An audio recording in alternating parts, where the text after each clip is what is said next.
या देवी सर्वभूतेषु मां शक्तिरूपेण संस्थिता नमस्तस्यै नमस्तस्यै नमस्तस्यै नमो नमः।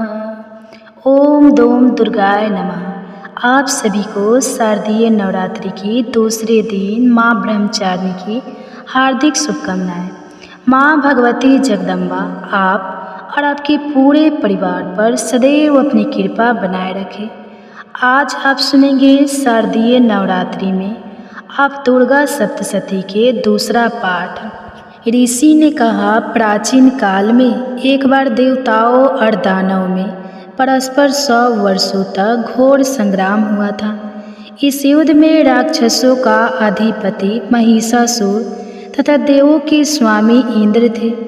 उस भीषण युद्ध में महाबलशाली दैत्यों के सम्मुख देवताओं की सेना भाग खड़ी हुई। समस्त देवों को पराजित कर दैत्यराज महिषासुर ने इंद्रासन को अपने अधिकार में ले लिया। इसके बाद संपूर्ण देवगण सृष्टिकर्ता ब्रह्मा जी को साथ लेकर उस स्थान में गए जहाँ भगवान शिव तथा विष्णु आसीन थे। उन देवों से देवताओं ने महिषासुर की विजय तथा अपने पराजय का विस्तृत वर्णन किया। देवताओं ने भगवान से कहा, हे भगवान, महाप्रक्रमी महिषासुर ने सूर्य, चंद्र, अग्नि, वायु, इंद्र, यम, वरुण तथा अन्य सभी देवताओं से अनेक अधिकार छीनकर स्वयं ही सबों पर आधिपत्य कर लिया है। उस पाप आत्मा महिषासुर ने सभी देवों को स्वर्ग से निकाल बाहर कर दिया है। अब वे निष्कासित देवगण भूतल पर मनुष्य के समान भटक रहे हैं। हम सब लोगों ने आपके समक्ष असुरों के दुराचरण का सारा वृत्तांत निवेदित कर दिया है। हम सब देवगण आपके शरणापन्न हुए हैं। आप कृपा करके उस अपराजय दानव के नाश का कोई उपाय बतलावे। देवताओं के मुख से ऐसी अनहोनी घटना सुनकर भगवान विष्णु और शिव जी दानव पर अत्यंत कुपित हुए, जिसके फलस्वरूप उन देवाधिदेव की भव्य कुटिल हो गई और उनकी मुखाकृति वक्र हो गई। तब अत्यंत क्रोधावृष्टि भगवान विष्णु के मुख से एक महान तेज का उदय हुआ। तदंतर ब्रह्मा तथा शिव जी के शरीर से भी उसी प्रकार का तेज निकला। इसी प्रकार क्रमशः इंद्रादि देवों के शरीर से भी इसी प्रकार का तेज निर्गत हुआ। तत्पश्चात वे सभी तेजपुंज एक में मिलित हो गए। अब वह महान तेजपुंज ज्वलंत पर्वत के सदृश दिखाई पड़ने लगा। देवताओं ने देखा कि उससे दहकती हुई ज्वालाएं निकलकर दिग दिगंतरों में फैल रही है। संपूर्ण देवों के शरीर से निकला हुआ वह तेज पुंज अद्वितीय था। वह तेज पुंज संयुक्त रूप से एक नारी के रूप में बदल गया और वह अपने प्रकाश से प्रकाशमान होकर त्रिभुवन में छा गया। भगवान शिव के शरीर से निर्गत तेज के द्वारा महामाया देवी के मुख की उत्पत्ति हुई। यमराज के तेज द्वारा देवी के सिर के केश उत्पन्न हुए और भगवान विष्णु के तेज से उनकी भुजाओं का निर्माण हुआ। चंद्रमा के तेज से सतन द्वैन, इंद्र के तेज से कटी, वरुण के तेज से जांग एवं पैरों की पिंडली और पृथ्वी के तेज से नितंब निर्मित हुआ। ब्रह्मा के द्वारा दोनों पैर तथा सूर्य से अंगुलियों का प्रकट्य हुआ। अष्टवसुओं के तेज से हस्तांगुलियाँ और कुबेर के तेज से नासिका का निर्माण हुआ। प्रजापति के तेज से तंद पंक्ति तथा अग्नि के तेज से त्रिनेत्रों का प्रादुर्भाव हुआ। संध्या के तेज से दोनों भव्य और वायु के तेज से कान उत्पन्न हुए। इसी प्रकार अन्य सभी देवों के मिलित तेज से देवी के संपूर्ण अवयवों का निर्माण हुआ। समग्र देवों के संयुक्त तेज से प्रकट हुई उस देवी की मूर्ति देखकर महिषासुर द्वारा शस्त्रास्त्र देवगण अत्यंत प्रदुमित हुए। भगवान शिव ने अपने विशिष्ट अस्त्र शूल में से एक शूल देवी को अर्पण किया। भगवान विष्णु ने अपने चक्र की सहायता से नवीन चक्र का निर्माण कर देवी को दिया। वरुण देव ने शंख, अग्निदेव ने शक्ति, वायु ने धनुष बाण से पूरी 2 तरस्कर उन्हें प्रदान किया। देवराज इंद्र ने अपने ब्रज द्वारा निर्मित वैसा ही एक ब्रज तथा ऐरावत हाथी से एक घंटा उतारकर अर्पित किया। यमराज ने काल दंड से प्रादुर्भूत दंड, वरुण ने पास फंदा, प्रजापति ने शतपिक, एक प्रकार की मणि की माला, और सृष्टिकर्ता ब्रह्मा जी ने अपना कमंडलू देवी को अर्पित किया। सूर्यदेव ने अपनी संपूर्ण किरणों का तेज देवी के समस्त रोमकूपों में भर दिया। काल ने उन्हें अपनी देदीप्याम तलवार और ढाल दे डाली। क्षीर सागर ने उज्ज्वल हार, कभी मलिन न होने वाले 2 दिव्य वस्त्र, दिव्य चूड़ामणि, 2 कोमंडल, कड़े समुज्ज्वल अर्धचंद्र, भुजाओं में धारण करने का केयूर, बाहुओं में पहनने का एक प्राचीन आभूषण बाजूबंद अर्पित किया। दोनों चरणों में धारण करने के लिए निर्मल निपुर पायजेब, गले की उत्तम हंसुली और सभी अंगुलियों में पहनने के लिए रत्न जड़ित अंगूठियाँ भी प्रदान की। विश्वकर्मा ने देवी को अपना स्वच्छ परशु फारसा दे दिया। इसके साथ ही उन्होंने अनेक प्रकार के अस्त्र और उभेद कवच बख्तर भी दिए। इन सभी अस्त्रों के अतिरिक्त उन्होंने मस्तक और वक्ष पर धारण करने के लिए सदैव हरी भरी बनी रहने वाली कमलों की माला प्रदान की। सागर ने उन्हें सुंदर पग पुष्प दिया और हिमाचल पर्वत ने उनके वाहन के लिए सिंह तथा अनेक रत्नादि भेंट किए। धनाधिपति कुबेर ने देवी को मधुपूर्ण पात्र अर्पित किया। समस्त ब्रह्मांड के आधारभूत नागराज शेष ने अमूल्य मणियों से पूरित नागहार भेंट किया। इसी प्रकार सभी देवों ने अपने अस्त्र शस्त्र तथा रत्न आदि अर्पित करके देवी की आव भगत की। इसके अंतर देवी ने उच्च स्वर में अट्टहास करते हुए बारंबार गर्जन किया।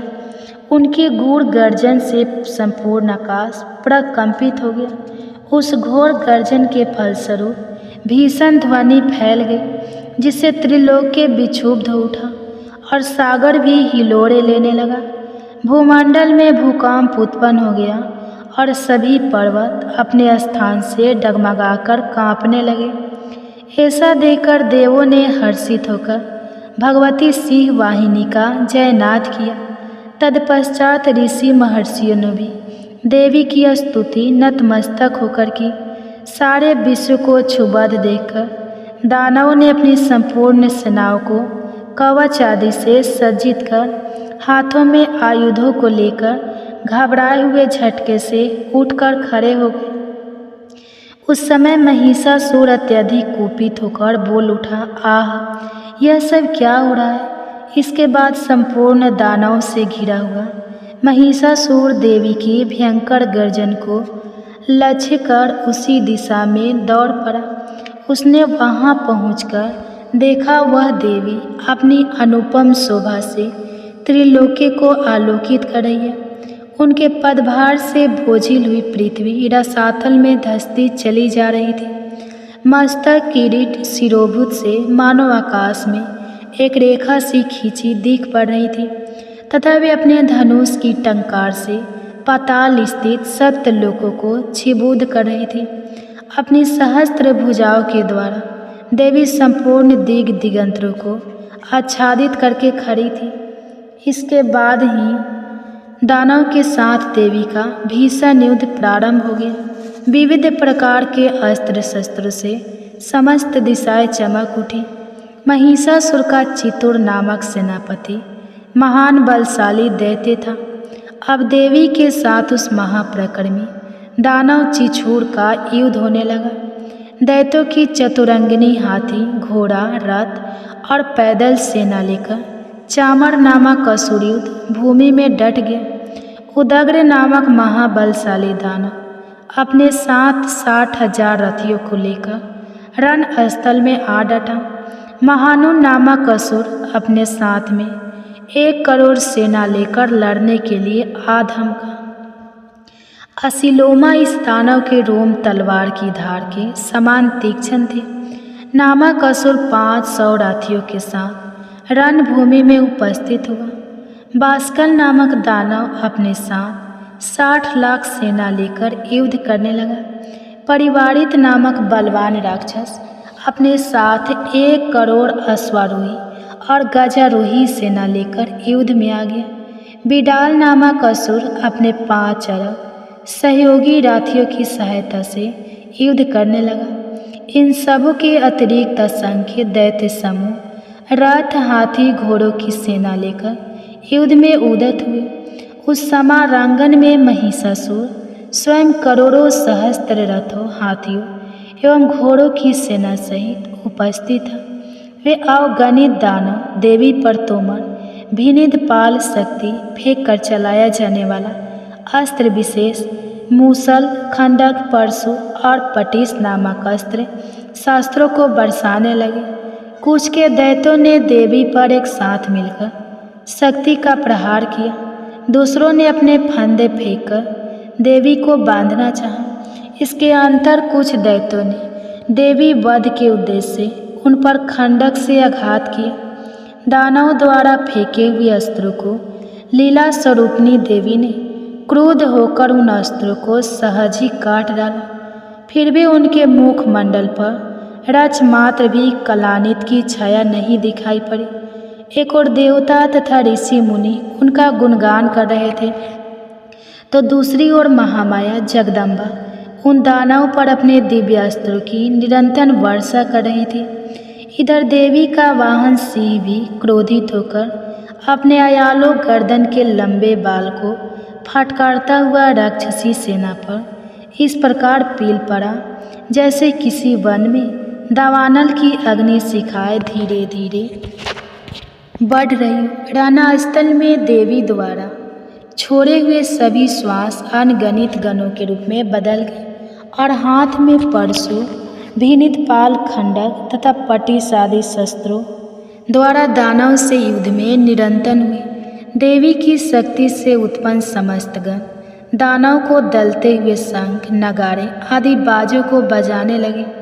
उस रणभूमि में कितने ही गण हर्षित होकर मृदंग आदि बाजे भी बजाने लगे। इसी बीच देवी ने त्रिशूल, गदा, तलवार आदि चलाकर तथा शक्ति वर्षण करके सैकड़ों राक्षसों को धराशायी कर दिया।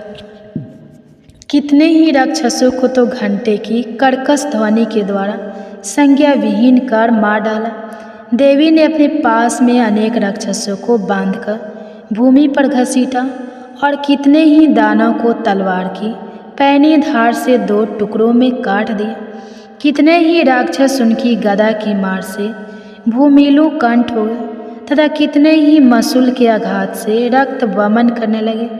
वक्ष में शूल बिंदने के फलस्वरूप कितने ही दैत्य धरती पर गिरकर छटपटाने लगे। देवी ने इतनी भयंकर बाण वृष्टि की जिससे कितने ही दानव की कमर टूट गई। अब तक जो राक्षस देवी पर बाज पक्षी की तरह झपट रहे थे, वे ही अब अपने प्राणों को गंवाने लगे। बहुतों की भुजाएं कटकर तीतर बीतर हो गई और बहुतों की गर्दन ही धड़ से अलग जा पड़ी। कितने ही राक्षसों के सिर खंड खंड होकर पृथ्वी पर गिरने लगे तथा कुछ क्षण दानव के शरीर कटकर 2 टुकड़े हो गए। जांग विहीन होकर कितने ही भूमि पर पतित हो गए। देवी ने कितने ही दानव को बाह और एक पैर से लंगड़ा बना दिया तथा कितनों की एक आंख फोड़कर उन्हें 2 खंडों में करके मार गिराया। कितने ही दानव के मुंड कट गए थे, फिर भी वे साहसपूर्वक पुनः उठकर खड़े हो जाते थे। कितने ही राक्षस केवल धड़ के सहारे ही अस्त्रों को लेकर लड़ने लगते थे। जुगारू रणभूमि में वीरों का उत्साह वर्धन करने के लिए बजाए जाने वाला एक प्रकार का बाजा रणभेरी। बाजे के राग पर कितने मुंड विहीन धड़ नृत्य करने लगते थे। राक्षसों के कटे हुए धड़, हाथों में तलवार, शक्ति, ऋणी नामक हथियार लिए रणस्थल में दौड़ते हुए और कितने ही राक्षस ठहरो ठहरो शब्द करते हुए देवी को युद्ध की चुनौती दे रहे थे। जिस स्थान पर यह भीषण संग्राम हुआ वहाँ की भूमि रथ, हाथी, घोड़े और दानव की लाशों से पट गई थी, जिससे वहाँ गमगमामन का मार्ग अवरुद्ध हो गया था। भारी संख्या में दैत्यों का वध होने से तथा हाथियों और घोड़ों के शरीर से इतना अधिक रक्तपात हुआ कि क्षण मात्र में ही वहाँ की भूमि पर खून की नदियाँ प्रभावित होने लगी। जिस प्रकार तीन समूह और कष्ट राशि को प्रज्वलित अग्नि कुछ ही देर में जलाकर भस्म कर देती है, उसी प्रकार जगदम्बा जगजननी ने भी क्षण भर में ही दानव की उस विशाल सेना का संहार कर डाला। देवी वाहन सिंह भी अपने अयालों को तंद्र गति से फटकारता हुआ घोर गर्जन उत्पन्न कर रहा था। कितने ही दानव के प्राण उस सिंह की गर्जना से मानो निकले जा रहे थे। उन दानव के साथ देवी के गणों ने इतना भीषण युद्ध किया जिससे प्रसन्न होकर आकाश में स्थित देवगण उन पर फूलों की वर्षा करने लगे। इस प्रकार दूसरा अध्याय समाप्त हुआ। तो प्रेम से बोलिए माँ भगवती की जय। अब आप सुनिए तीसरा अध्याय। इसके बाद ऋषि ने कहा, अपनी सेना का विनाश होते देखकर सेनापति चिचुर अत्यंत क्रोध की मुद्रा में देवी से युद्ध के लिए उनके सामने आ खड़ा हुआ। सुमेरु पर्वत पर मेघों की वृष्टि होने के समान वह राक्षस देवी पर बाणों की वर्षा करने लगा। तब देवी ने उस राक्षस के समस्त सरों बाणों को सहज में ही काट गिराया और सारथी सहित उसके रथ और घोड़ों को भी मार डाला। इसके पश्चाताप उस महाबली दैत्य की ध्वजा तथा धनुष को काट दिया। धनुष विहीन उस राक्षस को देवी ने अपनी बाण वर्षा द्वारा विरुद्ध कर दिया। वह राक्षस अपने धनुष तथा रथ के विनाश से व्यथित होकर तलवार और ढाल लेकर देवी पर टूट पड़ा। उसने अपनी तीक्ष्ण तलवार से देवी के वाहन सिंह पर प्रहार किया और साथ ही द्रुत गति शीघ्रता से देवी की बाईं भुजा पर भी। हे राजन, वह तलवार देवी की भुजा का स्पर्श करते ही खंडित होकर गिर पड़ी। अपने सभी बाणों को निष्फल होते देखकर दानव ने अत्यंत कोप करके अपने हाथों में शूल ले लिया। देवी को लक्ष्य करके उस महादानव ने अपने शूल को देवी की ओर फेंका। आकाश से पतित होते हुए सूर्यमंडल के समान वह शूल चमक उठा। अपनी ओर उस शूल को आते देखकर उसके प्रतिरोध के निमित्त देवी ने भी अपने शूल को निक्षेपित किया। देवी के शूल से टकराकर उस दानव का शूल 100 खंडों में टूटकर बिखर गया। इसके विपरीत देवी के चलाए हुए शूल के द्वारा महाबलवान दानव के प्राण निकल गए। सेनापति चिचुर की मृत्यु के बाद चामर नामक दैत्य गजारूढ़ होकर देवी के सामने युद्ध के लिए तत्पर हुआ। देवी के सामने पहुँचते ही अपनी ओर से उसने शक्ति चलाई, जिसके प्रति उत्तर में देवी ने अपनी हुंकार से ही उस राक्षस को आहत करके भूतल पर गिरा दिया। अपनी शक्ति को चूर्ण होते देखकर चामर बहुत ही क्रोध हुआ। उसने देवी पर शूल का प्रहार किया, परंतु अपने बाणों द्वारा देवी ने उसके शूल को काट दिया। इतने में अवसर देकर देवी के सिंह ने हाथी के मस्तक पर छलांग लगा दिया और दानव के साथ भयंकर युद्ध करने लगा। वे दोनों लड़ते लड़ते हाथी से नीचे उतरे और अत्यंत वेग से परस्पर देवी का सिंह आकाश की ओर प्रबल वेग से उछल पड़ा और भूतल पर पतित होते समय अपने पैने पंजों की मार से चामर दैत्य का सिर काटकर धड़ से अलग कर दिया। इसके अंतर उदग्र नामक दानव प्रस्तर खंडों एवं वृक्षों की चोट से घायल होकर देवी के हाथों मारा गया एवं कराल नामक दानव भी मुक्कों, थप्पड़ों तथा दंतक से घायल होकर अपने प्राण गंवा बैठे। अपनी गदा के प्रहार देवी ने उद्धत नामक राक्षस को यमाला यमपुरी पहुंचा दिया। विनिधपाल नामक हथियार के द्वारा बाष्कल एवं बाणों से ताम्र और अनंत राक्षसों को धराशायी कर दिया। अपने त्रिशूल द्वारा परमेश्वरी ने उग्रास्य उग्रवीर एवं महाहनु नामक दैत्य का वध कर डाला। अपनी तलवार के सहारे देवी ने बिडाल दानव के मस्तक का उच्च छेद कर दिया। अपने प्रखर बाणों द्वारा देवी ने दुधर एवं द्रुमुख नामक दानव का सफाया कर दिया। अपनी सेना का क्षय होते देखकर महिषासुर भैंसे के रूप में देवगणों को त्रस्त करने लगा।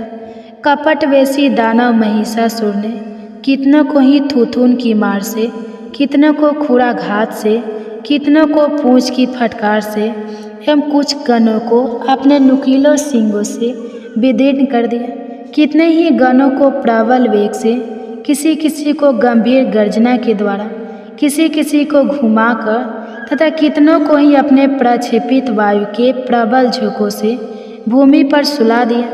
इस प्रकार गणों की सेना को तीतर बीतर कर वह दैत्य देवी वाहन सिंह को मारने के लिए बड़े वेग से झपट पड़ा। उसके इस दुस्साहस कार्य से महामाया को अत्यंत क्रोध उत्पन्न हो गया। उधर महाबलवान महिषासुर क्रोधातुर होकर अपने खूरों से धरती को कुरेदने लगा और बड़े बड़े शिलाखंडों को सींगों से उठाकर फेंकता हुआ गुरु गर्जन करने लगा। उसके द्रुत गति के दौड़ने के कारण पृथ्वी विक्षुब्ध हो उठी, मानो वह फट जाएंगी।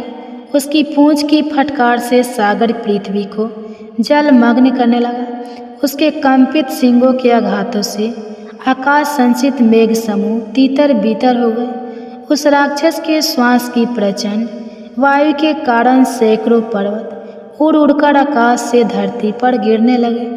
उस महाकाय दानव का लक्ष्य अपनी ओर देखकर चंडिका देवी ने उसके हनन के निमित्त उस पर अपना क्रोध प्रकट किया। सर्वप्रथम देवी ने अपना पास फेंककर उस महाबलशाली दानव को बांध लिया। जब उस राक्षस ने अपने को अवैध पाया तो अपने कपट वेश का त्याग कर दिया। इसके अंतर वह राक्षस कपटी सिंह बनकर देवी के सम्मुख आ गया। तब अंबिका ने जय ही उसका मस्तक काटना चाहा, तय ही वह मायावी राक्षस खंडकधारी पुरुष वेश में सामने आ गया। देवी ने महिषासुर को उसी क्षण उसके ढाल तलवार सहित अपनी वाण वृष्टि के द्वारा बेध दिया। अब वह राक्षस कपटी गजराज के रूप में अपनी सूंड की सहायता से देवी के विशाल काय सिंह को अपनी ओर खींचने का विफल प्रयास करने लगा और साथ ही चिघाड़ने लगा। खींचने की कुचेष्टा करते ही देवी ने उसकी सूंड को अपनी तलवार से काट दी। इतना होने के पश्चाताप उस महाशक्तिशाली दानव ने पुनः अपने भैंसे वाले पूर्ण रूप को धारण कर लिया तथा चराचर जीवों समेत संपूर्ण त्रिलोकी को संतपत करने लगा। उस राक्षस की ऐसी उद्दंडता देखकर जगत जननी चंडिका देवी बार बार मधुपान करते हुए अट्टहास करने लगी।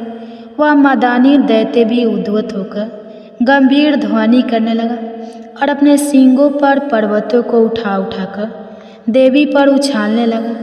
उस दानव द्वारा शिलाखंडों को अपने बाणों द्वारा देवी विचूर्ण करते हुए कहने लगी। उनका मुख मधुपान के प्रभाव से बोलते समय रमिक्त हो उठा था और उनकी वाणी भी लड़खड़ाने लगी थी। तब देवी ने उस राक्षस से कहा, अरे मूर्ख, मैं जब तक मधुपान में रत हूँ तब तक तू निर्भय होकर गरज ले।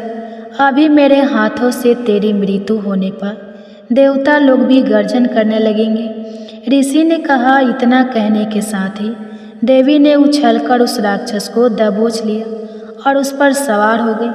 अपने पैरों से दबाकर देवी ने अपने शूल से उसके कंठ प्रदेश में प्रहार किया।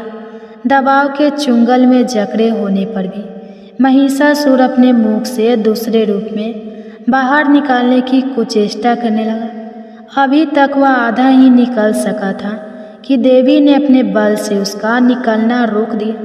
यह दानव अर्ध निर्गतावस्था में ही विद्यमान रहकर देवी से युद्ध करने लगा। तब देवी ने एक बहुत विशाल तलवार से उसके सिर का खंडन कर दिया। महिषासुर का वध होते ही उसकी बची खुची सारी सेना रणस्थल से पलायित होने लगा। इधर इसकी मृत्यु से संपूर्ण देवगण अत्यंत आघातित हुए। तदंतर देवों ने देवी ऋषियों के साथ सामूहिक रूप से भगवती दुर्गा का स्तवन किया। गंधर्व राज हर्षित होकर गायन करने लगे एवं देवांगनाएं नृत्य करने लगी। इस प्रकार तीसरा अध्याय समाप्त हुआ। प्रेम से बोलिए माँ भगवती की जय, दुर्गा माता की जय। अब आप सुनिए माँ के दूसरे दिन माँ ब्रह्मचारिणी की कथा। नवरात्रि के दूसरे दिन की हार्दिक शुभकामनाएं। माता रानी आप सभी का कल्याण करे। आज की वीडियो में हम बात करेंगे शारदीय नवरात्रि 2025 के दूसरे दिन के लिए पूजा का शुभ मुहूर्त क्या है और राहु काल का समय क्या रहेगा। नवरात्रि के दूसरे दिन की पूजा विधि क्या रहेगी।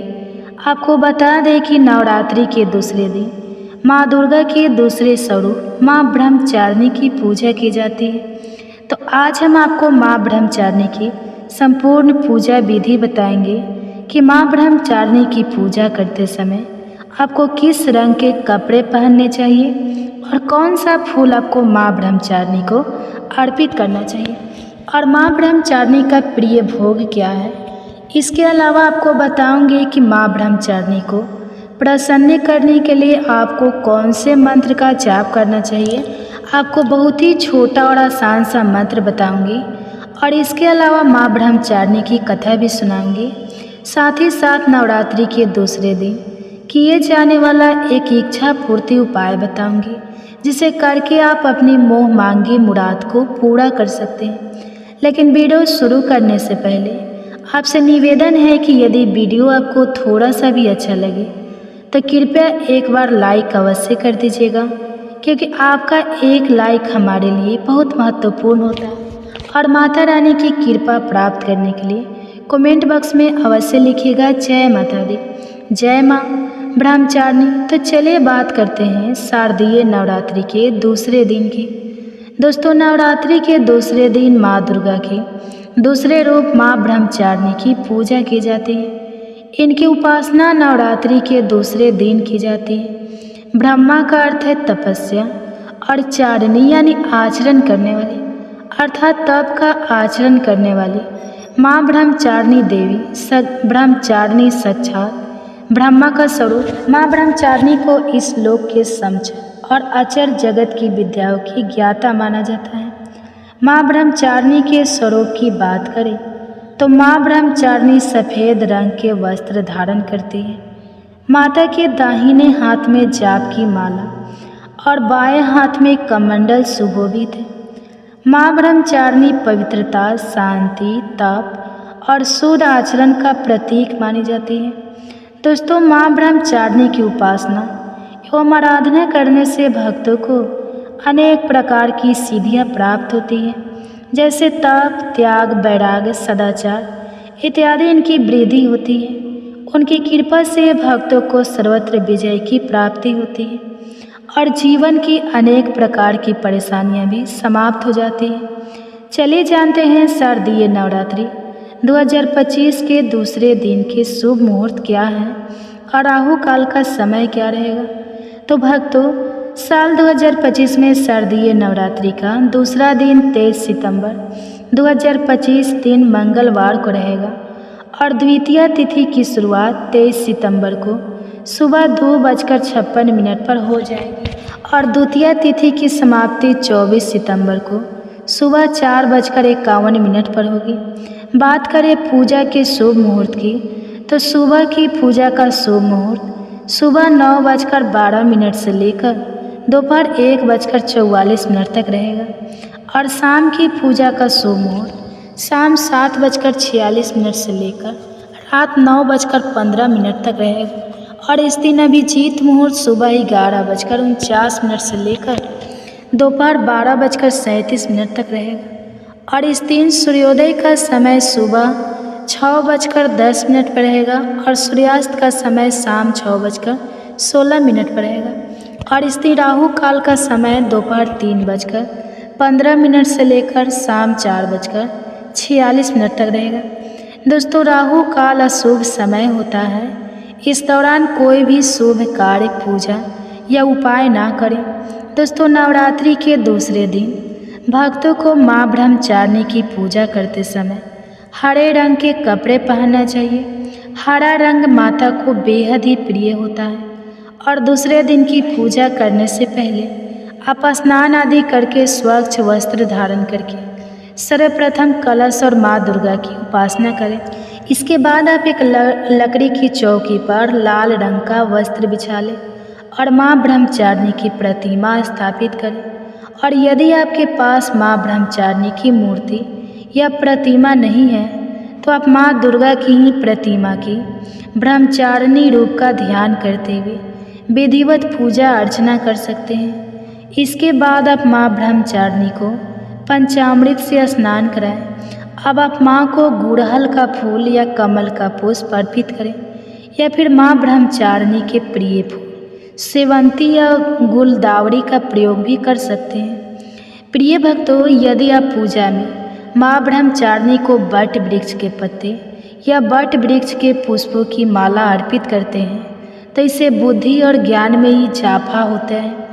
इसके बाद माँ को चीनी या शक्कर का भोग लगाएं या आप माता को पिस्ता से बनी मिठाई का भोग भी लगा सकते हैं। इसके बाद पान, सुपारी, लौंग, इलायची आदि अर्पित करें। अब धूप दीप जलाएं और इसके बाद प्रदक्षिणा करें, यानी 3 बार अपनी ही जगह पर खड़े होकर घूमें। इसके बाद धूप दीप दिखाकर माँ की आरती करें और अब इसके बाद माँ ब्रह्मचारिणी के मंत्रों का जाप करें। आप माँ ब्रह्मचारिणी के मंत्र ओम ऐं ह्रीं क्लीं ब्रह्मचारिणी नमः इस मंत्र का 108 बार जाप करें। या इसके अलावा आप या देवी सर्वभूतेषु माँ ब्रह्मचारिणी रूपेण संस्थिता नमस्तस्यै नमस्तस्यै नमस्तस्यै नमो नमः इस मंत्र का भी जाप कर सकते हैं। दोस्तों, आप जितनी श्रद्धा और अटूट विश्वास के साथ माँ ब्रह्मचारिणी के मंत्रों का जाप करेंगे तो माँ आपकी मनोकामना शीघ्र पूरा करेंगी। मंत्र उच्चारण करने के बाद आप अपनी मनोकामना माँ ब्रह्मचारिणी के समक्ष जरूर रखें। इसके बाद दुर्गा चालीसा, दुर्गा सप्तशती या दुर्गा कवच का पाठ करें। अब आरती करके विधिवत पूजा को संपन्न करें और अंत में क्षमा प्रार्थना जरूर करें और सभी लोगों में प्रसाद का वितरण करें। आपको बता दें कि इस दिन किसी ब्राह्मण को चीनी का दान करना बहुत ही शुभ होता है। चलिए अब हम सुनते हैं माँ ब्रह्मचारिणी की कथा, जो इस प्रकार है। माँ ब्रह्मचारिणी पूर्व जन्म में राजा हिमालय के घर पुत्री के रूप में जन्म ली थी। बड़े होने के बाद माता ने नारद जी के उपदेश से भगवान शिव शंकर को पति के रूप में प्राप्त करने के लिए घोर तपस्या की। इसी तपस्या के कारण ही उनका नाम ब्रह्मचारिणी पड़ा। उन्होंने 1000 वर्षों तक फल फूल खाकर समय बिताया और 100 वर्षों तक केवल जमीन पर रहकर तपस्या की। माता ने शिव शंकर को प्राप्त करने के लिए कठिन उपवास रखे। वह खुले आकाश के नीचे वर्षा और धूप में घोर कष्ट झेले और 3000 वर्षों तक माता ने टूटे हुए बेलपत्र खाकर भोलेनाथ की आराधना की और बाद में माता ने सूखे बेलपत्र खाना भी छोड़ दिया। इसी कारण उनका नाम अर्पणा भी पड़ा। माता ने कई हजार वर्षों तक निर्जल और निराहार रहकर कठिन तपस्या की। कठिन तपस्या करने के कारण देवी माता का शरीर एकदम सूख गया। तब देवता, ऋषिगण और मुनि ने ब्रह्मचारिणी माता की तपस्या की सराहना करते हुए कहा कि हे माता, ऐसी घोर तपस्या संसार में कोई नहीं कर सकता। ऐसी तपस्या सिर्फ आप ही कर सकती है। आपकी इस तपस्या से आपको भोलेनाथ जरूर पति के रूप में प्राप्त होंगे। यह सुनकर ब्रह्मचारिणी ने तपस्या करना छोड़ दिया और अपने पिता के घर चले गए। वहाँ जाने के कुछ ही दिन बाद माता को शिव शंकर पति के रूप में प्राप्त हो गए। प्रिय भक्तों, माँ ब्रह्मचारिणी की पूजा बहुत ही सरल है और उससे भी सरल है इनको प्रसन्न करना। माँ ब्रह्मचारिणी को सच्ची श्रद्धा से अगर बुलाया जाए तो वह तुरंत ही आ जाती है। माँ दुर्गा का यह स्वरूप अनंत फल देने वाला माना गया है। माँ की पूजा करने से ज्ञान की वृद्धि होती है और सभी समस्याओं से मुक्ति मिलती है। माँ ब्रह्मचारिणी ने अपने तप के माध्यम से हजारों राक्षसों का अंत किया था। तप करने से इनकी असीम शक्ति प्राप्त हुई थी। माता की आराधना करने से जीवन में संयम, बल, सात्विक आत्मविश्वास की वृद्धि होती है। माता की शक्ति के प्रभाव से तन मन के सभी दोष दूर होते हैं और जीवन में उत्साह और उमंग के साथ साथ धैर्य और साहस का समावेश होता है। माँ दुर्गा का यह दूसरा स्वरूप दिव्य और अलौकिक प्रकाश लेकर आता है। चलिए हम जानते हैं नवरात्रि के दूसरे दिन किए जाने वाला एक इच्छा पूर्ति उपाय, जिसे करके आप अपनी मनोकामना को शीघ्र पूरा कर सकते हैं। इस उपाय के लिए आपको एक कटोरी में थोड़ा सा गेहूं का आटा लेना है और उसमें थोड़ी सी शक्कर मिलानी है। इसके बाद आप एक कटोरी को किसी बर्तन से ढककर अपने पूजा घर में माता के सामने रखकर अपनी मनोकामना को बोलते हुए रात भर वहीं रखा रहने दें और फिर अगले दिन सुबह आप यह शक्कर मिला हुआ आटा किसी पेड़ के नीचे डालकर आ जाए जहाँ पर चींटियाँ हो। प्रिय श्रोताओं, इस उपाय को करने से आपके घर में धन का आगमन होगा, साथ ही जो भी दुख दर्द परेशानियाँ आपके जीवन में चल रही है उससे भी छुटकारा मिल जाएगा। तो बोलो माँ ब्रह्मचारिणी की जय। दोस्तों, यह जानकारी आपको अच्छी लगी तो कमेंट्स में जय माता दी जरूर लिखें और अगर आपका कोई सवाल है तो उसे कमेंट बॉक्स में अवश्य पूछ लें और इस वीडियो को लाइक करें, शेयर करें और साथ ही साथ चैनल को सब्सक्राइब करें। तो प्रिय भक्तों, प्रेम से बोले जय माता दी। अब आप सुनिए माँ ब्रह्मचारिणी की पौराणिक कथा। माता ब्रह्मचारिणी की व्रत कथा का श्रवण करने से लंबी आयु का आशीर्वाद प्राप्त होता है, तो सभी प्रकार के सुख प्राप्त होते हैं और व्यक्ति को सभी कार्यों में सफलता मिलती है। प्रिय भक्तजनों, अब आप सुनेंगे माँ ब्रह्मचारिणी की बड़ी ही दुर्लभ कथा। आप इस कथा को बड़ी ही श्रद्धा और प्रसन्नचित मन से सुनिए। माँ ब्रह्मचारिणी देवी का स्वरूप पूर्ण ज्योतिर्मय एवं अत्यंत भव्य है। उनके दाहिने हाथ में जब की माला और बाएं हाथ में कमंडलू रहता है। अपने पूर्व जन्म में जब वे हिमालय के घर पुत्री के रूप में उत्पन्न हुई थी, तब नारद जी के उपदेश से उन्होंने भगवान शंकर जी को पति के रूप में प्राप्त करने के लिए अत्यंत कठिन तपस्या की थी। इसी दुष्कर तपस्या के कारण इन्हें तपस्याचारिणी अर्थात ब्रह्मचारिणी नाम से अभिहित किया गया। 1000 वर्ष उन्होंने केवल फल मूल खाकर व्यतीत किए और 100 वर्षों तक केवल शाक पर निर्वाह किया था। कुछ दिनों तक कठिन उपवास रखते हुए देवी ने खुले आकाश के नीचे वर्षा और धूप के भयानक कष्ट सहे। इस कठिन तपस्या के बाद 3000 वर्षों तक केवल जमीन पर टूटकर गिरे हुए बेल पत्रों को खाकर वे भगवान शिव की आराधना करती रही। इसके बाद उन्होंने सूखे बेल पत्रों को भी खाना छोड़ दिया और कई हजार वर्षों तक वे निर्जल और निराहार तपस्या करती रही। पत्तों को भी खाना छोड़ देने के कारण उनका एक नाम अर्पणा भी पड़ गया। कई हजारों वर्षों की इस कठिन तपस्या के कारण ब्रह्मचारिणी देवी का शरीर एकदम क्षीण हो गया।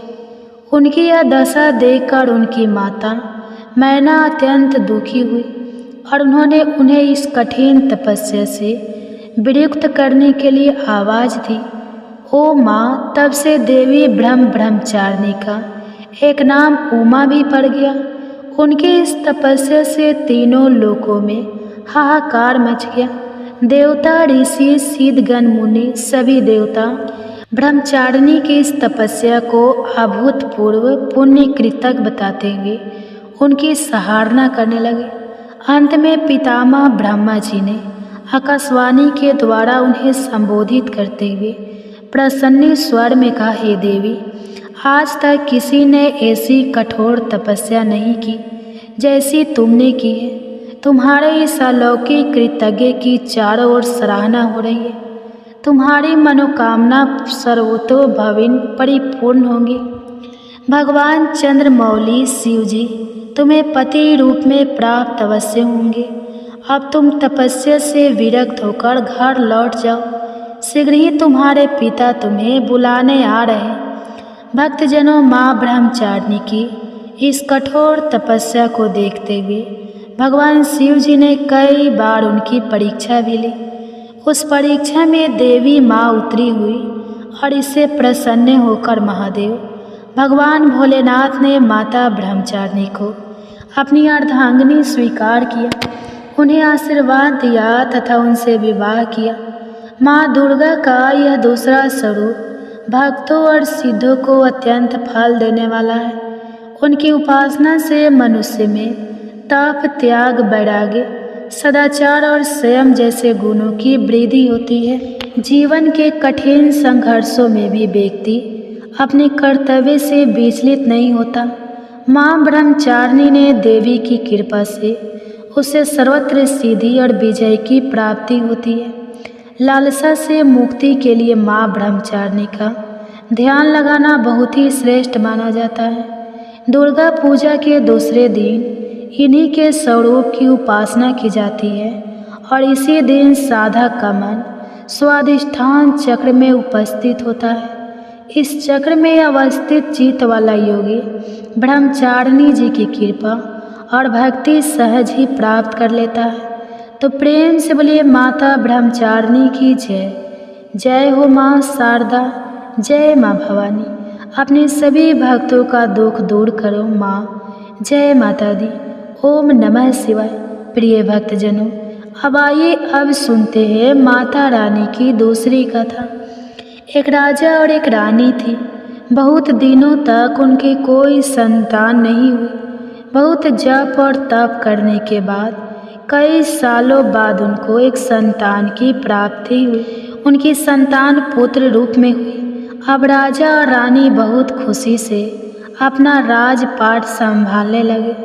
कई दिनों तक ऐसे चलता रहा और देखते देखते पुत्र 4-5 साल का हो गया। एक दिन की बात है, रानी दोपहर में बच्चों के साथ सो रही थी और बच्चे की नींद खुल जाती है। वह उठकर बाहर की ओर जाने लगा क्योंकि उसको बाहर जाने नहीं दिया जाता था। तो वह माँ को सोता हुआ देखकर उसके मन में बाहर जाकर अपनी उम्र के बच्चों के साथ खेलने की इच्छा हुई और वह छिपकर बाहर चला गया। वह खेलते खेलते बहुत दूर चला गया और वह किसी दूसरे गांव में जा पहुंचा। इधर जब रानी की नींद खुली तो वह बच्चों को अपने पास ना देखकर बहुत हैरान हुई। फिर बच्चों की खोजबीन शुरू की गई। बहुत प्रयास करने के बाद सफलता हासिल नहीं हुई, अर्थात उनको बच्चा नहीं मिला। अब राजा रानी फिर से दुखी हो गए। अब वह बच्चा उस गांव में गवाले के घर पहुंचा तो गवाले ने उससे पता पूछा कि हे पुत्र, तुम कहाँ से आए हो? तो वह बच्चा अपने बारे में कुछ बता नहीं सका क्योंकि वह बहुत छोटा था, उसको कुछ पता नहीं था। वह केवल बच्चों के साथ खेलते खेलते दूर चला गया था। तो गवाले ने कहा कि जब यह बच्चा अपना नाम नहीं बता रहा है तो इसको अपने पास रख लो। जैसे तुम्हारे 2 बच्चे हैं वैसे ही यह तीसरा रहेगा। अब इधर वह बालक गवालों के बच्चों के साथ घुल मिलकर खेलने लगा और कुछ दिन बीत गए। एक दिन गवाले की नज़र उस बच्चे के हाथ पर पड़ी तो वह देखा कि उसके हाथ में किसी का नाम लिखा हुआ है। तो वह बच्चे से पूछा, पुत्र, यह किसका नाम है? तो उस बच्चे ने कहा, यह हमारे पिताजी का नाम लिखा है। तो गवाले ने कहा कि हम आपके पिताजी का नाम ढूंढते हुए घाट पर चलेंगे। अब देखिए, इधर जब राजा शिकार पर निकल जाते हैं तो रानी रोज अपने बच्चों को इधर उधर ढूंढती है क्योंकि माँ का हृदय था वह दिन भर तड़पती अपने बच्चे की याद में इधर उधर बाग बगीचे में देखती कि कहीं मेरे बच्चों का कोई संदेश आ जाए। रानी यही सोचती कि इतने दिन बाद एक संतान हुई थी तो मैंने लापरवाही में वह भी अपने हाथ से गंवा दी। अब रानी एकदम निराश होकर एक गांव में पहुंची तो वहां उसने देखा कि कुछ औरतें मिलकर देवी माता की पूजा कर रही थी। तो रानी भी वहां जाकर बैठकर पूरी पूजा देखती है और पूजा के दौरान माता रानी की कथा को बहुत मन लगाकर सुनती है। पूजा समाप्त हो जाने के बाद सभी सुहागन रानी को प्रसाद देती है। तब रानी ने पूछा, बहन आप किसकी पूजा कर रही हैं, हमको भी बताइए। तब सभी सुहागिनों ने कहा कि हम माँ भवानी माँ दुर्गा की पूजा कर रहे हैं। माता बहुत ही दयालु है, यह अपने भक्तों के संकट को क्षण मात्र में दूर कर देती है, बस ध्यान लगाने वाली बात है। तब तक अपनी मनोकामनाएं तुरंत ही पूरी हो जाती है। जब आपकी मनोकामनाएं पूरी हो जाए तो आप तुरंत माँ देवी की पूजा करें और उनकी पूजा को कभी टालना नहीं चाहिए। तो रानी ने अपने मन में सोचा कि अगर माँ भवानी माँ दुर्गा ने हमारा बच्चा सकुशल वापस हमारे घर पहुँचा दिया तो हम भी इसी तरह से सभी सुहागिनों के साथ माता रानी की पूजा करेंगे। उधर रानी का यह मन्नत मांगना हुआ और इधर ग्वाला बच्चे को लेकर उसके पिता की तलाश में निकल पड़ा। वह कई जगह ढूंढते हुए काफ़ी देर बाद गांव के किनारे पहुंचा तो एक व्यक्ति से पूछा कि भैया इस नाम के व्यक्ति को क्या आप जानते हैं? तो वह आदमी ने बताया, हाँ भैया, यह हमारे राजा का नाम है, उनका पुत्र खो गया है, क्या यह उन्हीं का पुत्र है? यह बताकर ग्वाले को घर का पता बताया। ग्वाला जब बच्चे को लेकर राजा के द्वार पर पहुंचा तो राजा रानी ने अपने बच्चे को देखकर लिपटकर वे रोने लगे और बार बार ग्वाले का धन्यवाद करने लगे। तो राजा ने पूछा कि भाई इसको आपने कहाँ पाया? तो ग्वाले ने कहा, राजा साहब यह बालक घूमते घूमते हमारे गाँव आ पहुँचा था, तब हमने इससे इसका पता पूछा तो बालक कुछ नहीं बता सका। एक दिन खेलते खेलते जब मेरी नज़र इसके हाथ पर गई तो उसका नाम लिखा हुआ था और उसी नाम के सहारे हमने इसको आप तक पहुँचाया है। प्रिय भक्तजनों, रानी की खुशी की सीमा नहीं थी। रानी ने राजा से कहा कि ग्वाले को खूब धन दौलत देकर विदा कीजिए, लेकिन ग्वाले ने कुछ भी नहीं लिया और कहा, जितनी खुशी आपको है आपका पुत्र पाकर, उतनी खुशी मुझे भी है कि मैंने आपकी धरोहर को आप तक पहुंचाया है। अंत में राजा ने ग्वाले को धन देकर विदा किया। अब रानी को यह तुरंत याद आ गया कि वह माता रानी की मन्नत मांगी थी, उनकी पूजा करने का और नवरात्रि का व्रत करने का। तो रानी ने राजा से कहा, हमने माँ दुर्गा का मन्नत मांगा है, हमें नवरात्रि का व्रत करना है।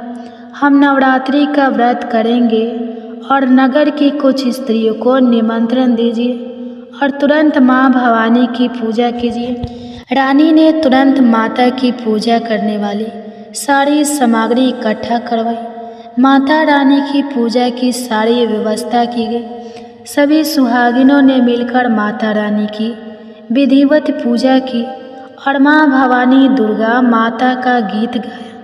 जिन सुहागिनों को माता रानी की कथा आती थी उन्होंने माता रानी की कथा सुनाई और फिर अंत में सभी सुहागिनों ने मिलकर माता रानी की आरती की और उनसे प्रार्थना की कि हे माँ, जिस तरह आपने हमारे संकट को दूर किया है, ऐसे ही जो आपको याद करे आप उनके भी संकट को तुरंत दूर करना।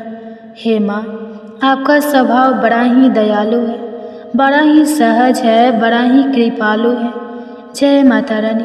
हे माँ भवानी, जिस प्रकार आपने रानी के बच्चों को वापस किया, उसकी गोद भरी, उसके जीवन में खुशियाँ लौटाई, उसी प्रकार सभी माताओं की गोद को भरा रखना, सभी के घर में सुख समृद्धि लाना।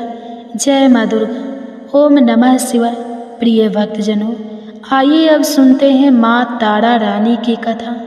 एक समय की बात है, माँ भगवती को मानने वालों में से एक राजा स्पर्श भी थे। वह दिन रात उनकी पूजा अर्चना में लीन रहते थे।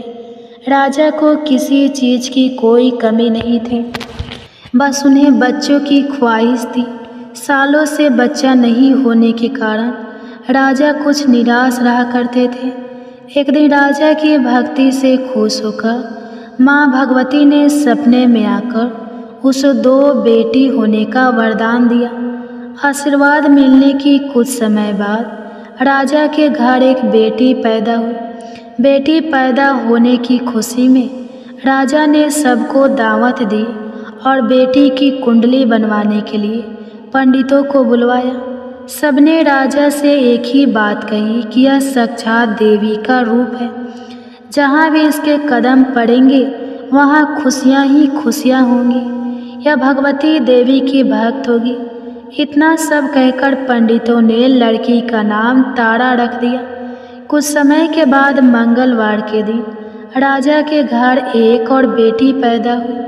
ज्योतिषियों ने उसकी भी कुंडली बनाई और उदास हो गए। राजा ने जब उनकी उदासी का कारण पूछा तो ज्योतिषियों ने बताया कि यह लड़की आपके जीवन में खूब सारा दुख लेकर आएगी। राजा ने ज्योतिष से पूछा कि आखिर मैंने ऐसे कौन से खराब कर्म किए थे कि इसने मेरे घर जन्म लिया है। ज्योतिषियों ने बताया कि आपकी दोनों बेटियां राजा इंद्र की अप्सराएं हुआ करती थी। इनमें से बड़ी बहन का नाम तारा और छोटी का नाम रुकमन था। एक दिन यह दोनों मिलकर धरती की सैर करने के लिए गए। दोनों ने ही वहां पहुंचकर एकादशी के दिन का व्रत रखा। तारा ने अपनी छोटी बहन से कहा कि आज एकादशी का व्रत है, इसलिए बाजार जाकर कुछ ताजे फल लिया, लेकिन वहाँ कुछ मत खाना। रुकमन बाजार फल लेने के लिए चली गई। वहाँ उसे मछली के पकड़े दिखे। उसने झट से उन्हें खा लिया और अपनी दीदी के लिए कुछ फल ले लिए। रुकमन से तारा ने पूछा कि तुम अपने लिए फल क्यों नहीं लाई, तो उसने जवाब दिया कि वह मछली के पकोड़े खाकर आई है। तारा ने गुस्से में कहा कि तुम पापन हो, एकादशी के दिन तुमने मछली खा ली। ऐसे खराब कर्म के लिए मैं तुम्हें छिपकली बनने का श्राप देती हूँ। अब उसी जंगल में तारा की बहन छिपकली बनकर रहने लगी। वहाँ एक जाने माने ऋषि गुरु गोरख भी अपने कुछ शिष्यों के साथ रहते थे। उनके शिष्यों में से एक बहुत ही घमंडी था। अपने घमंड के चलते वह शिष्य कमंडल में पानी भरकर एकांत में बैठकर तपस्या करने लगा। तभी एक प्यासी गाय वहाँ आ गई। उसने सीधे अपना मुंह उस कमंडल में डाला और पानी पी लिया। पानी पीने के बाद जैसे ही गाय अपना मुंह बाहर को निकालने लगी तो कमंडल नीचे गिर गया और ऋषि का ध्यान भंग हो गया। ऋषि ने देखा कि गाय पानी पी गई है। अब गुस्से में ऋषि ने गाय को एक चिमटी से बुरी तरह घायल कर दिया। इस बात की जानकारी जब गुरु गोरख को पड़ी तो वे तुरंत गाय को देखने के लिए गए। जैसे ही उन्होंने गाय की हालत देखी वैसे ही अपने उस घमंडी शिष्य को आश्रम से बाहर निकाल दिया। कुछ दिनों के बाद गौ माता पर किए गए उस अत्याचार से होने वाले पाप को कम करने के लिए उन्होंने एक यज्ञ करवाया। इस यज्ञ के बारे में गाय को चिमटे से मारने वाली घमंडी शिष्य को भी पता चला। वो सीधे पंछी का रूप धारण करके यज्ञ स्थल पर गया और भोजन में अपनी चोंच से मरा हुआ सांप डाल दिया। किसी को इस बात की खबर नहीं हुई। यह सब होते हुए तारा से श्राप मिलने वाली छिपकली रुकमन देख रही थी। उसके मन में हुआ कि इसे खाकर सारे लोग मर जाएंगे। सबकी जान बचाने के लिए छिपकली बनी रुकमन सभी लोगों के सामने भोजन पर गिर गई। लोगों ने छिपकली को खूब कोसा और बर्तन को खाली करने लगे। उसी वक्त भंडारा करने वालों को खाने में मरा हुआ सांप भी दिखा। तब कहीं जाकर उसको समझ आया कि छिपकली सबकी जान बचाने के लिए जानबूझकर भोजन में गिरी थी। एक छिपकली होने के बावजूद भी इतने अच्छे विचार होने की वजह से यज्ञ में मौजूद सारे महत्वपूर्ण लोगों ने कहा कि हमें इस छिपकली की मुक्ति के लिए प्रार्थना करनी चाहिए। पंडितों ने आगे बताया कि सबकी प्रार्थना से ही वह छिपकली तीसरे जन्म में आप जैसे प्रतापी राजा के घर बेटी के रूप में पैदा हुई है। वही तारा ने दूसरा जन्म तारामती के रूप में लिया और अयोध्या के राजा हरिश्चंद्र से शादी की। इतनी सब बातें कहने के बाद पंडितों ने राजा स्पर्श को रुक्मन को मारने की सलाह दी। इस बात पर राजा बोले, मैं किसी बेटी को कैसे मार सकता हूँ, ऐसा करना पाप होगा। फिर ज्योतिषियों ने कहा कि एक संदूक में सोना चांदी लगवाकर उसके अंदर लड़की को रख देना और संदूक को पानी में बहा देना। उसमें लगा हुआ सोना चांदी देखकर लोग नदी से संदूक जरूर निकालेंगे और लड़की की जान बच जाएगी। राजा ने ज्योतिष के बताए अनुसार वैसा ही किया। नदी में सोना चांदी जरा हुआ संदूक देखकर काशी के पास ही एक भील ने उसे बाहर निकाल लिया। उसके कोई बच्चे नहीं थे, इसलिए उसने संदूक के अंदर की लड़की को पालने का फैसला लिया। उस भील और उसकी पत्नी ने खूब प्यार से उसे पाला और रुको उसका नाम रख दिया। बड़ी होते ही दोनों ने रुको को शादी करवा दी। रुको की सासू माँ तारामती और राजा हरिश्चंद्र के महल में साफ सफाई करने का काम किया करती थी। कुछ दिनों के बाद रुको की सासू माँ बीमार हो गई। उनकी जगह को वहाँ काम करने लगी। तारामती ने उसे देखा और पुरानी जन्म के पुण्य के कारण पहचान लिया और उसने कहा कि तुम मेरे साथ बैठ जाओ। तो रुको ने कहा कि मैं तो भील हूँ, इसलिए आपके पास नहीं बैठ सकती। तब तारामती ने उसे बताया कि तुम पूर्व जन्म में मेरी ही बहन थी।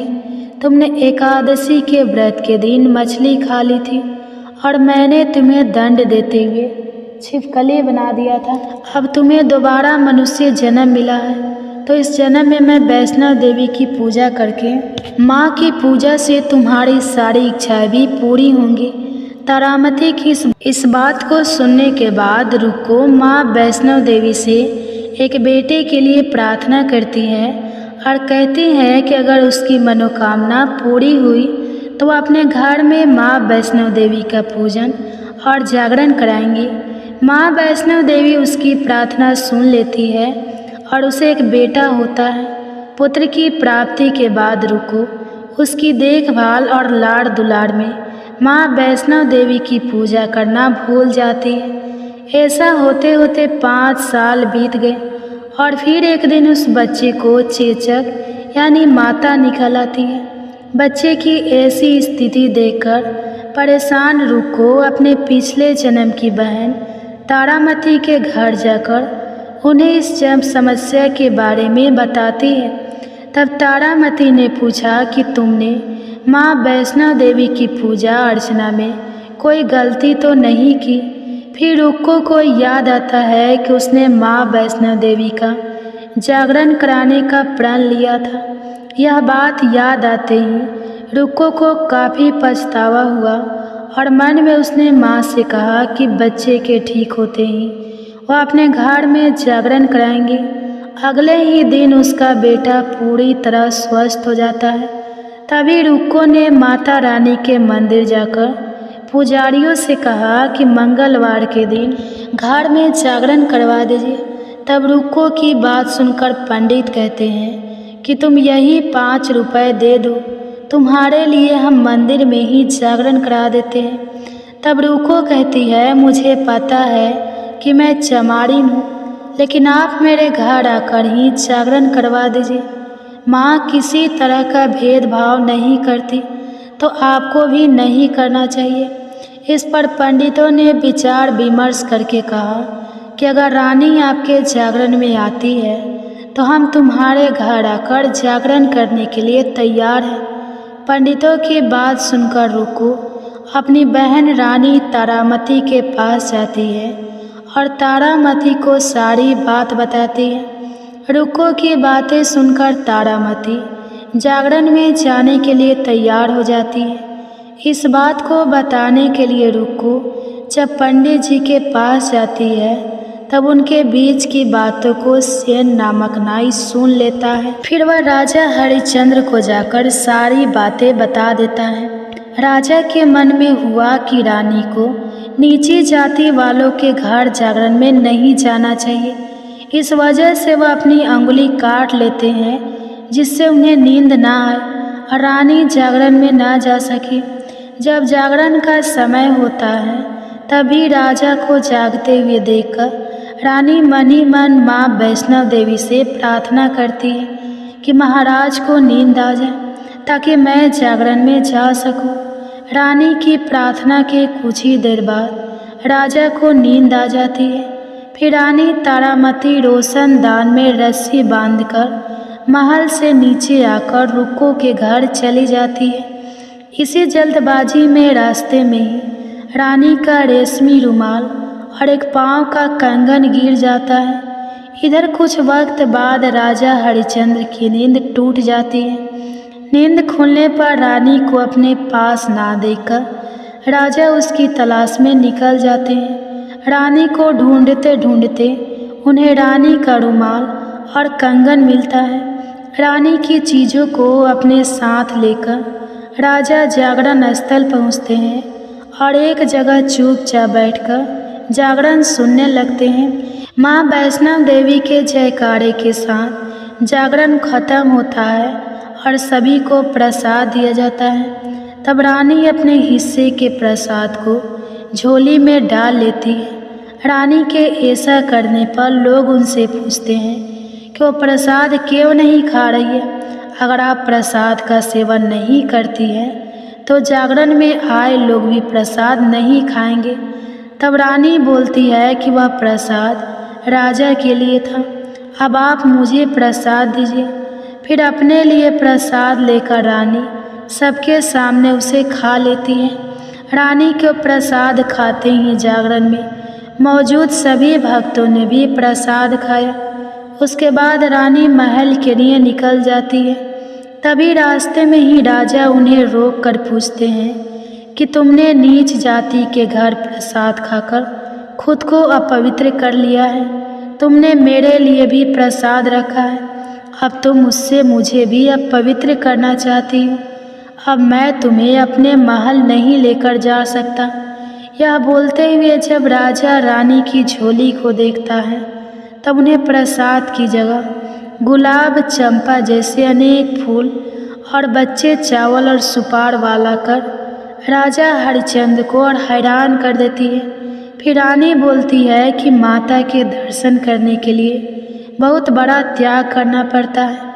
इसके लिए आपको अपने बेटे रोहितवास की बलि देनी होगी, तभी माँ दुर्गा आपको साक्षात दर्शन देगी। यह सुनकर राजा के मन में माँ के दर्शन की इच्छा होने लगी, जिसके लिए राजा अपने पुत्र की बलि देते हैं। बलि देने के बाद माँ दुर्गा शेर पर सवार होकर प्रकट होती है। उन्हें देखकर राजा हरिश्चंद्र काफ़ी खुश हो गए और माँ दुर्गा ने तुरंत राजा के बेटे को दोबारा जिंदा कर दिया। इस चमत्कार को देखकर राजा हरिश्चंद्र खुश हो गए और तभी राजा ने माँ की पूरी विधि से पूजा करके उनसे अपनी गलतियों की माफ़ी मांगी। माँ दुर्गा ने भी राजा को खुश रहने का आशीर्वाद दिया और अंतर ध्यान हो गए। तब राजा ने तारा रानी से कहा कि मैं बहुत खुश हूँ कि मुझे पत्नी के रूप में आप मिली है। फिर राजा हरिश्चंद्र, तारा रानी और रुक्मन तीनों अपनी मनुष्य योनि से छुटकारा पाकर देवलोक में चले जाते हैं। प्रेम से बोले माता रानी की जय। जय अम्बे माँ। ओम नमः शिवाय। प्रिय भक्तजनों, उम्मीद करती हूँ आज की यह कथा आपको पसंद आई होगी। अगर आपको यह कथा पसंद आई है तो आप इस वीडियो को लाइक करें, शेयर करें और हमारे चैनल को भी सब्सक्राइब करें और कमेंट्स में जय माता ब्रह्मचारिणी अवश्य लिखिए। आपका जीवन सदा मंगलमय और खुशियों से भरा रहे, इसी कामना के साथ आपसे विदा लेते हैं। मिलते हैं अगली वीडियो में, तब तक के लिए आप सभी को जय माता दी।